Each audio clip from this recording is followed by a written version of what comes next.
Hello, everyone. I had to think about it. I didn't know what day it was. It's Thursday. It's Thursday. I really wanted to do this video because I've been doing a lot of watching, researching.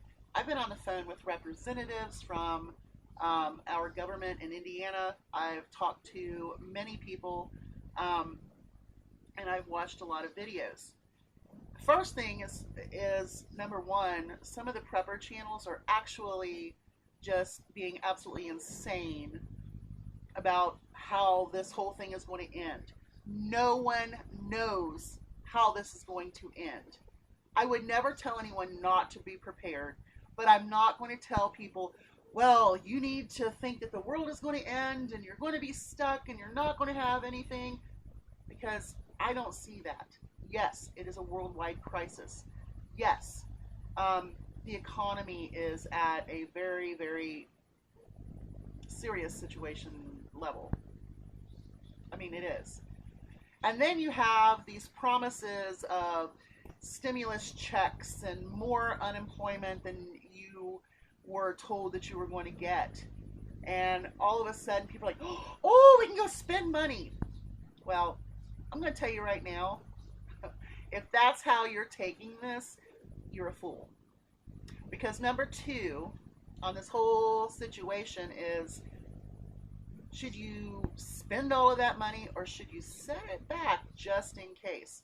And my thing is divide, conquer, and really consider what this money is going to do for your family. Yes, they want you to put it back into the economy. Okay, they want you to go through McDonald's. They want you to go to the grocery store. They want you to go to the hardware store. Wherever there's essential places open, they want you to spend, spend, spend. And that's kind of like the mindset that a lot of people have. And I'm going to tell you right now, as someone who is very frugal, even though I'm a couponer and I'm a deal seeker and a clearance seeker, normally what I get has a purpose. But I also have an emergency savings account. I also have a farm account that I put money in. I also have the budget account, which is extra monies that I get. So I'm going to tell you this right now.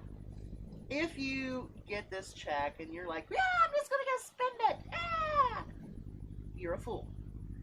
Because I get one message, they're saying another message, but no one really knows for sure because they haven't put it in stone. When you get this money, divide it. A little bit of fun, obviously for bills, and for your children's future, or your future, whichever future you want to save for. Because once we get back to work, or once everything gets back to a semi-normal state, which is going to take a couple years, in my opinion, you're going to have money just in case this hits again.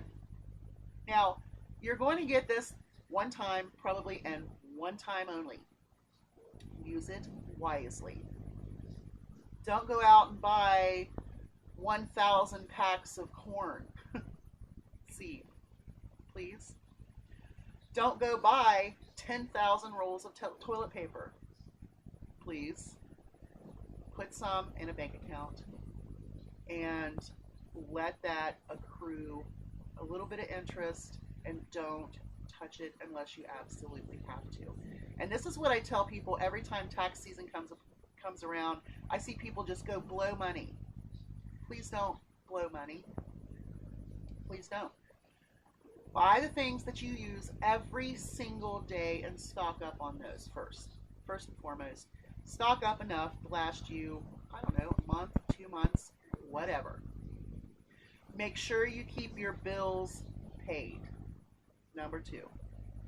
Number three, make certain that you put enough aside that if things go bad again, which they possibly could, because they say that once we start getting back open and places and people are more active and into the same areas again, that this could flare up once again. And you are only going to get one chance to get this special little check. Now, I was told from a representative of our government in Indiana that it will come back to them in the future, whether it's they're going to add more federal taxes when they do our checks for employment, or it's going to come out of our income tax returns from next year and the year beyond. And you know, it wouldn't take a whole lot to pay $1,200 back, and they could do it in a very small amount, and it wouldn't seem like they're taking it back as, oh, you owe us $1,200.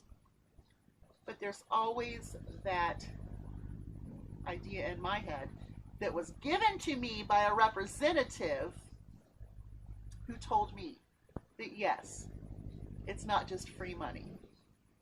Okay? But free money doesn't mean free for all spending. In my opinion, most of that's going to go into my bank account.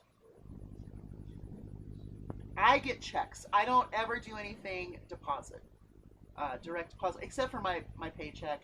And apparently whenever I get unemployment, which has not cleared yet, which is quite concerning to me.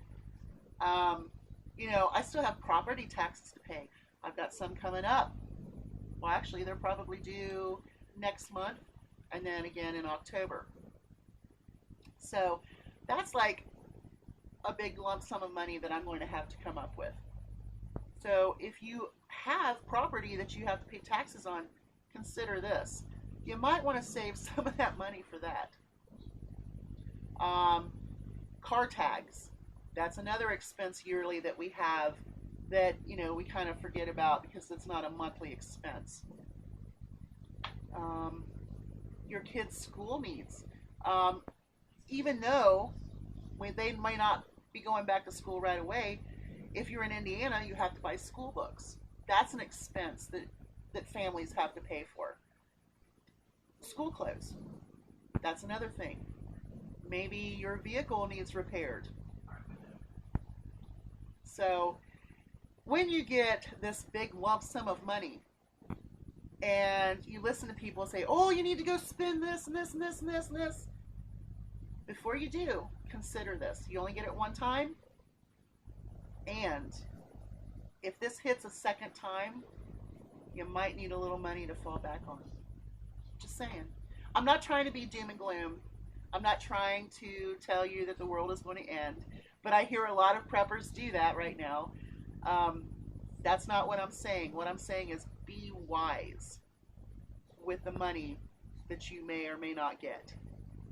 Be wise in how you spend that money. Because, you know,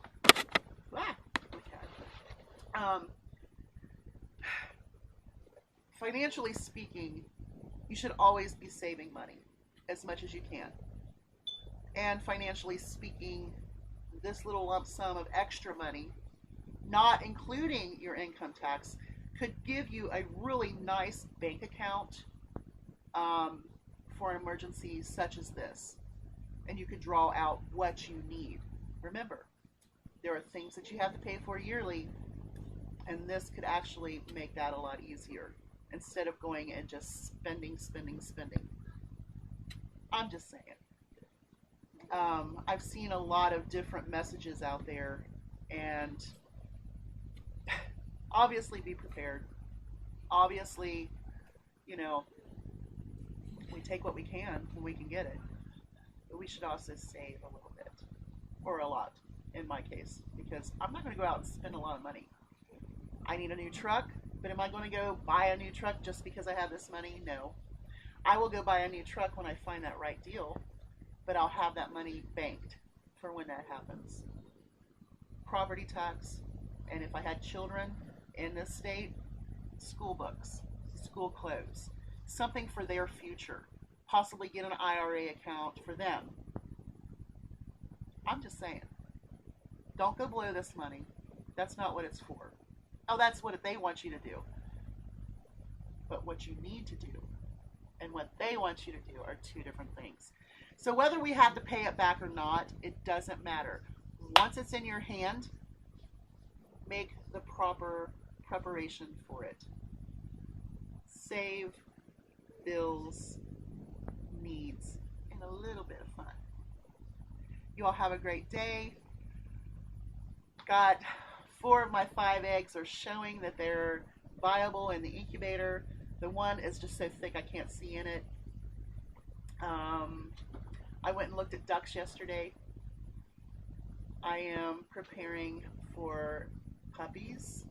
The neighbor's dog had puppies. They have 2 females, and we're preparing for those puppies. You all have a great day, and